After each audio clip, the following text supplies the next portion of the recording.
안녕하세요, 청취자 여러분.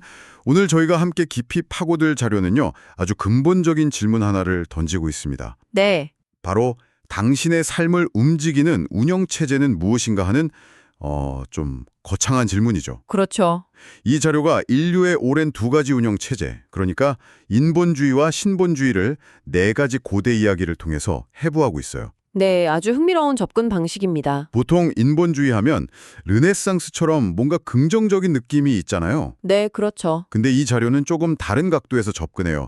인간의 경험과 이성, 그러니까 나를 세상의 중심에 놓는 모든 태도를 인본주의라고 폭넓게 정의하고요. 반대로 신본주의는 신을 그 중심에 두는 태도를 말하는 거고요. 네, 맞아요.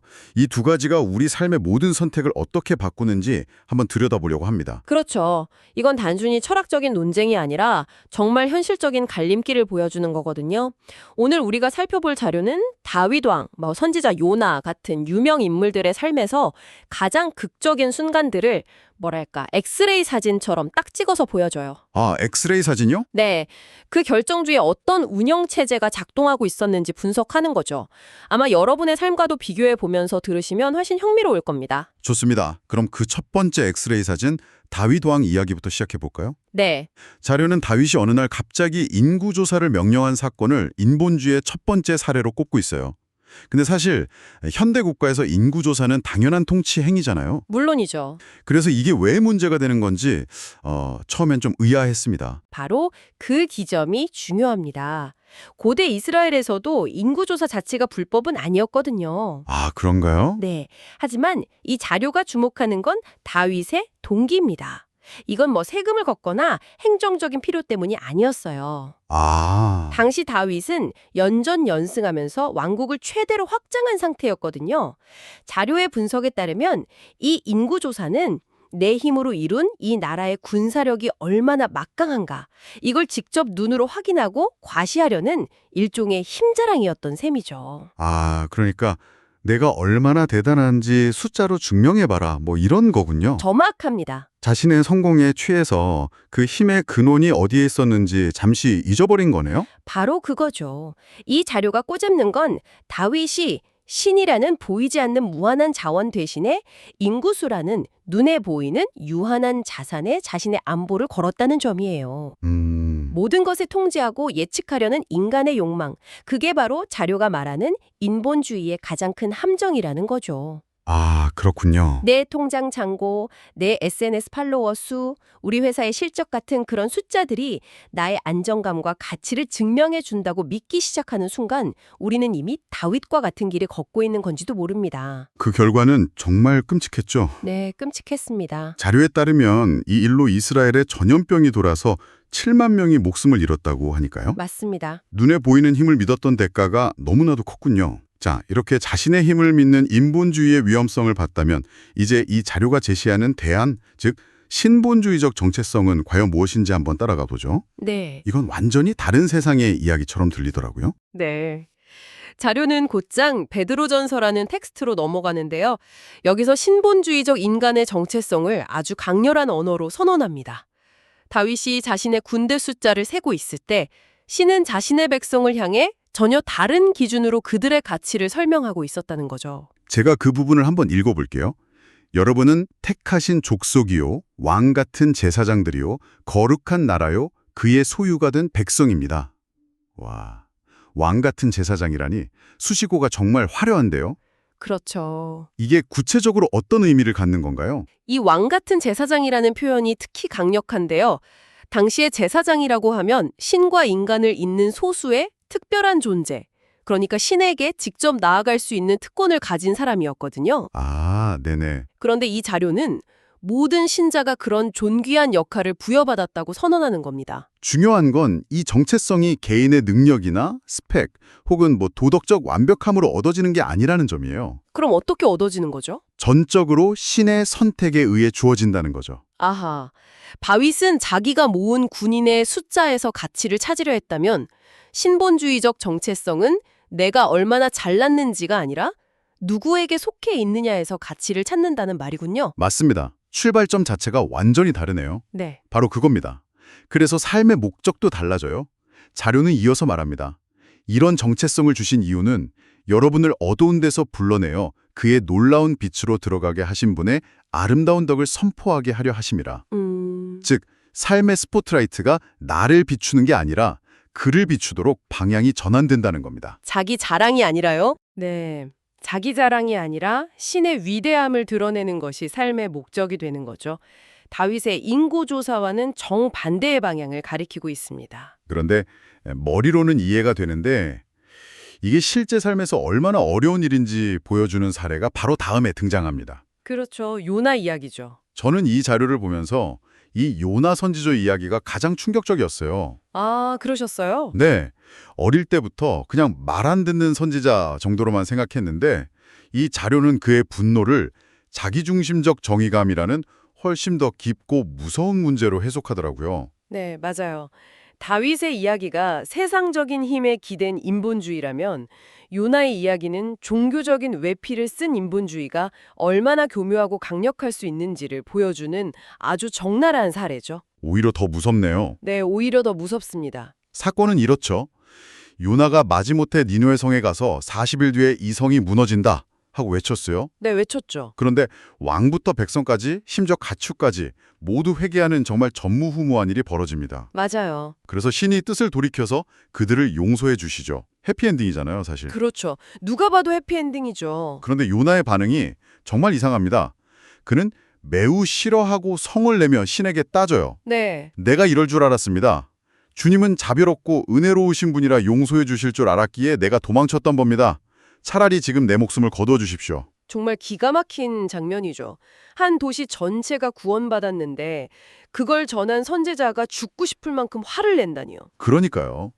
도대체 왜 그랬을까요? 자료의 분석에 따르면 요나의 마음속에서 가장 중요했던 건 니느웨 사람들의 구원이 아니었던 거예요. 그럼 뭐였죠? 바로 내 예언의 성취였던 겁니다. 어, 선지자로서 내 말의 권위가 하나님의 자비심 때문에 무너지는 걸 견딜 수 없었던 거죠. 와, 소름이 돋네요. 그러니까 요나에게는 하나님은 자비로우시다는 그 사실이 기쁜 소식이 아니라 자기 계획을 망치는 리스크였던 거군요. 네, 맞습니다. 자신의 정의감, 자신의 예측이 하나님의 뜻보다 더 중요해진 순간인 거죠. 아, 바로 그 지점이 이 자료가 파고드는 인본주의의 맹점입니다. 나는 신의 뜻을 전하는 도구가 아니라 내 말이 곧 권위가 되어버린 순간 신의 자비가 자신의 권위를 무너뜨리는 것처럼 느껴진 거죠. 이게 사실 우리 모두의 이야기일 수도 있겠네요. 네, 충분히 그럴 수 있습니다.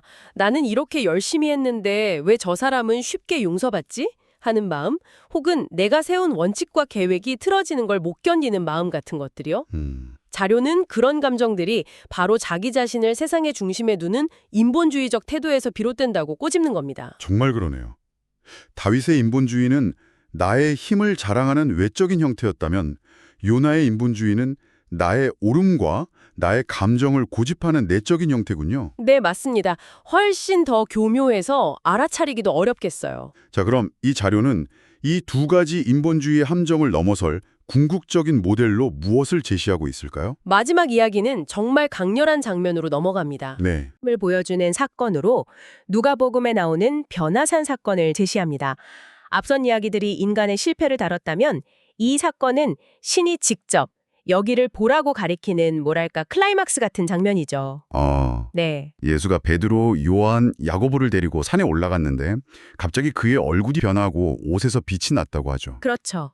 심지어 수백 년 전의 인물인 모세와 엘리야까지 나타나서 예수와 대화를 나눕니다. 제자들은 거의 넋이 나간 상태였을 것 같아요. 이 장면은 마치 영화의 마지막에 모든 복선이 회수되는 장면 같아요. 유대인들에게 모세는 율법의 상징이고 엘리야는 선지자 전체의 상징이거든요. 아, 네네. 이 위대한 두 사람이 나타나 예수와 대화했다는 것만으로도 엄청난 사건인데 이야기의 진짜 핵심은 그 다음입니다. 그 다음이요? 네. 구름이 그들을 덮으면서 하늘에서 소리가 들려오죠. 이는 나의 아들 곧 택함을 받은 자니 너희는 그의 말을 들으라. 이 한 문장이요. 네, 바로 그 문장입니다. 그리고 그 소리가 그치자 모세와 엘리야는 사라지고 오직 예수만 남았다고 기록되어 있습니다. 이 자료는 이 장면을 신본주의의 중심 잡기로 해석합니다.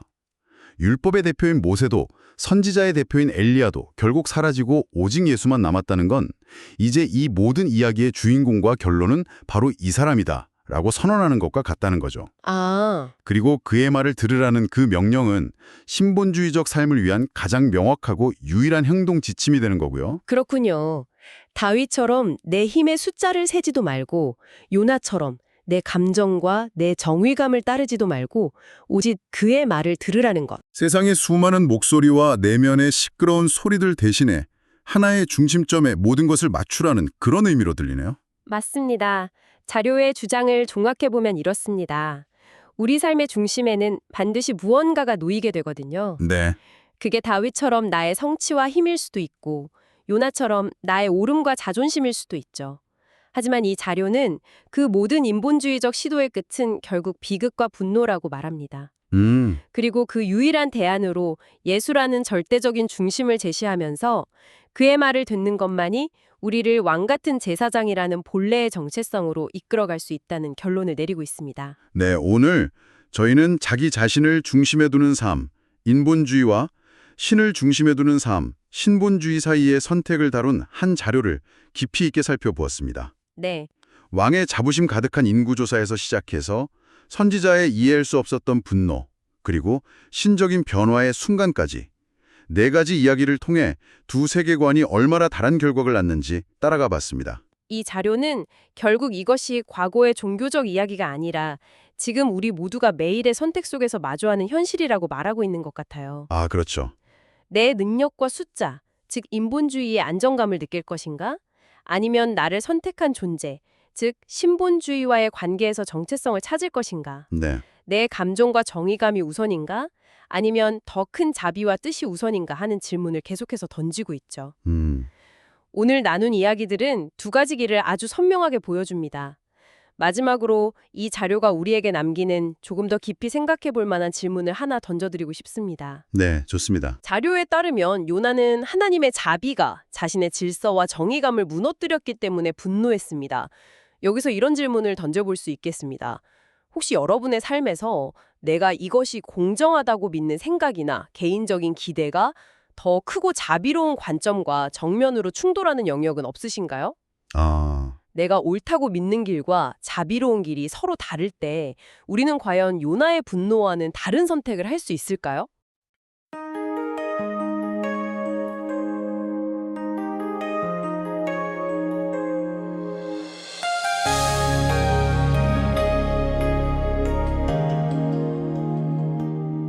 다윗의 인구조사 그 교만한 마음 하나님 의지 않고 자기 힘을 자랑했네. 인본주의의 어리석은 선택은 7만 명이 죽는 비극을 초래했네. 인본주의를 버리고 신본주의로 왕 같은 제사장의 정체성 붙드네. 변화산상의 예수님 나의 중심 되시니 오직 주님 말씀에 순종하며 살리.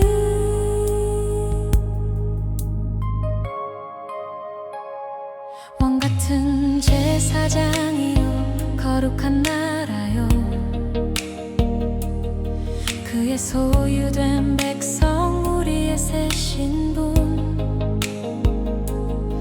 어둠에서 불러내신 이 아름다운 덕을 세상에 선포하며 살아가리.